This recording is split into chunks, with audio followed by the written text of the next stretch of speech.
Assalamu alaikum. This is Khanzadi bint Ali Muhammad. Welcome to my channel Biology by Bint Ali. This video includes lecture about osmoregulation in animals. As we have studied about osmoregulation in previous videos, that means it is the balance of solute and solvent concentration.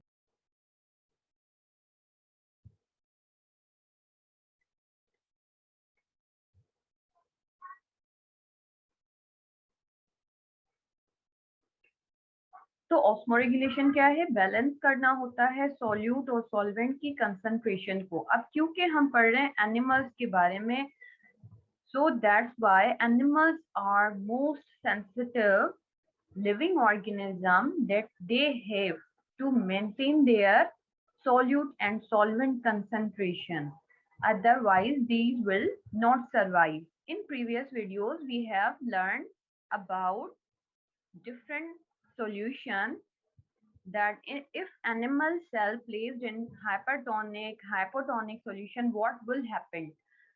और फिर हमने जो है वो animal cell को plant cell से जो है वो कंपेयर भी किया था। इस वीडियो में हम जो है वो ऑस्मोरेगुलेशन को पढ़ेंगे कि एनिमल सेल हाइपरटोनिक और हाइपोटोनिक सॉल्यूशन में कैसे जो है वो अपने आप को बैलेंस रखते हैं ताकि वो सरवाइव कर सकें। एनिमल्स में दो अप्रोचेस होती हैं ताकि वो सॉल्यूट और सॉल्वेंट को जो है वो मेंटेन करे। अब जैसे कि एनिमल दो तरह के हो गए, एक हो गए हमारे पास ऑस्मो कन्फर्मर्स,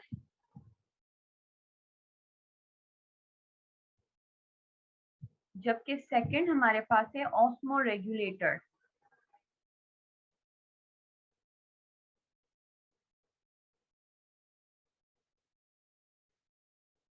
ऑस्मो कन्फर्मर्स ऐसे जो है वो एनिमल्स होते हैं जिनको सॉल्यूट और सॉल्वेंट की कंसंट्रेशन को मेंटेन नहीं करना पड़ता।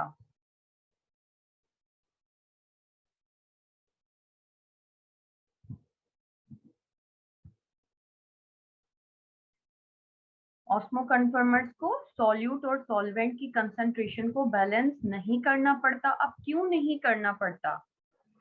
क्योंकि ऑस्मो कन्फर्मर्स का बॉडी फ्लूइड होता है वो होता है आइसोटोनिक,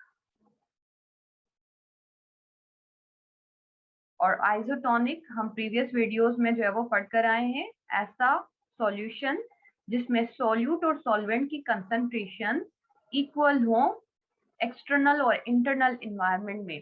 तो ऑस्मो कन्फर्मर्स का जो बैलेंसिंग सिस्टम है वो इस वजह से नहीं होता क्योंकि उनका बॉडी फ्लूइड जो है वो आइसोटोनिक होता है। किसके आइसोटोनिक होता है? एक्सटर्नल मीडियम के। अब कौन से एनिमल्स ऑस्मो कन्फर्मर्स हैं? फर्स्ट, मेरीन इनवर्टिब्रेट्स,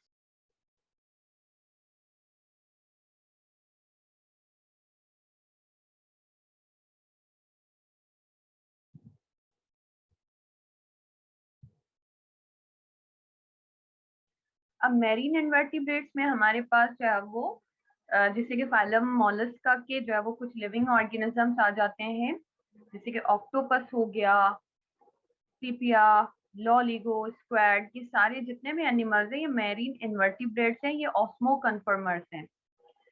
या फिर अकाइनोड्रम्स, ये भी जो है वो ऑस्मो कन्फर्मर्स हैं। सेकेंड हमारे पास जो कैटेगरी है वो है Hague fishes.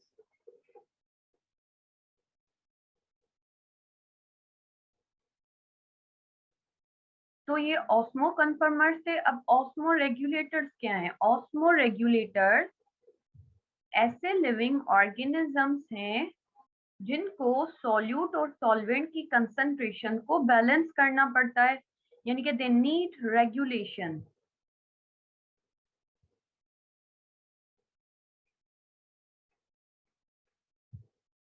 Okay, osmo regulators ऐसे होते हैं जिनको रेगुलेशन की जरूरत पड़ती है सॉल्यूट और सॉल्वेंट कंसंट्रेशन को मेंटेन करने के लिए। इसके अलावा ऑस्मो रेगुलेटर्स ऐसे लिविंग ऑर्गेनिजम्स होते हैं जिनका बॉडी फ्लूइड या तो हाइपरटोनिक होता है एक्सटर्नल मीडियम के, या तो फिर हाइपोटोनिक होता है।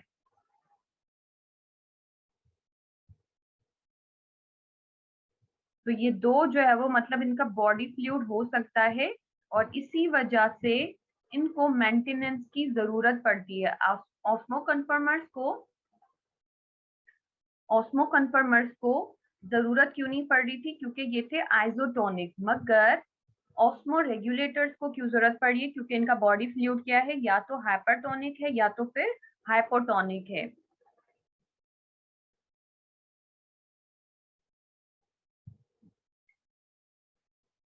एग्जाम्पल्स में आ जाते हैं लिविंग ऑर्गेनिज्म, सारे के सारे वर्टिब्रेट्स,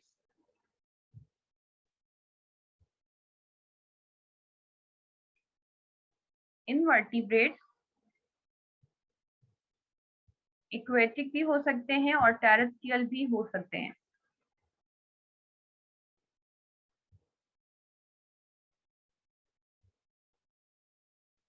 कोडेट्स, तो ये इस तरह से जो है वो हमारे पास ये सारे के सारे ऑस्मो रेगुलेटर्स कहलाए जाएंगे, क्योंकि इन्हें रेगुलेशन की जरूरत पड़ती है, क्योंकि इनका बॉडी जो है वो फ्लूइड या तो हाइपरटोनिक होता है या तो फिर हाइपोटोनिक होता है।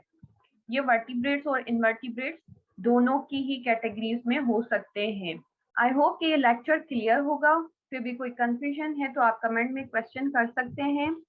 वीडियो को लाइक करें, शेयर करें, और अगर आपने चैनल सब्सक्राइब नहीं किया तो प्लीज सब्सक्राइब बटन को जो है वो क्लिक कर दें।